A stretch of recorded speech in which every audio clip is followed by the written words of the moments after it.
లో నిరసన కార్యక్రమాలు బీఎస్పీ తీసుకుంటుందన్న విషయం కూడా స్పష్టం చేస్తా ఉన్నాము. మీరు మాట్లాడే వరకు మిమ్మల్ని విడిచిపెట్టేది లేదు. ఎందుకంటే మీరు గెలిచింది మీరు కాంగ్రెస్ నుంచి కావచ్చు, టిఆర్ఎస్ నుంచి కావచ్చు, మీరు బీజేపీ నుంచి కావచ్చు, కానీ మీరు బాబాసాహెబ్ అంబేద్కర్ పోరాటం వల్ల త్యాగం వల్ల మీరు గెలిచింది కాబట్టి దాన్ని విడిచిపెట్టే ప్రసక్తే లేదు.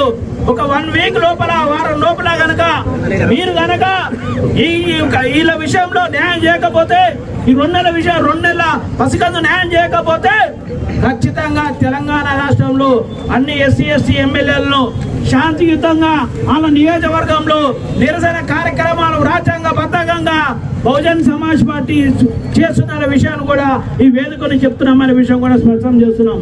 కాబట్టి సోదరులారా, మనం అందరం కూడా ఆలోచన చేయాలి. మన వాళ్ళ మీద అత్యాచారాలు జరిగినా, దాడులు జరిగినా, ఏం జరిగినా ఓ ఇందిరా మిల్లు 10 లక్షలు 20 లక్షలు డబ్బులు,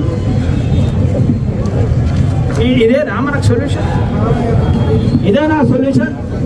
మనం అందరం ఆలోచన చేయాలి. ఇక్కడ ఉన్న వాళ్ళందరం ఆలోచన చేయాలి. ఈ వేదిక నుంచి ఈ రాష్ట్రంలో వింటున్న మనుషులందరూ ఆలోచన చేయాలి. అంటే మన వాళ్ళని అమ్మాయిలను అత్యాచారం చేసి 2 నెలల పసికందును తన్ని చంపి గుడికి పోతే 100 రూపాయలు లేకపోతే దాడి చేసి చచ్చిపోతే ఈ సావే దేని కారణమే ఇదంతా?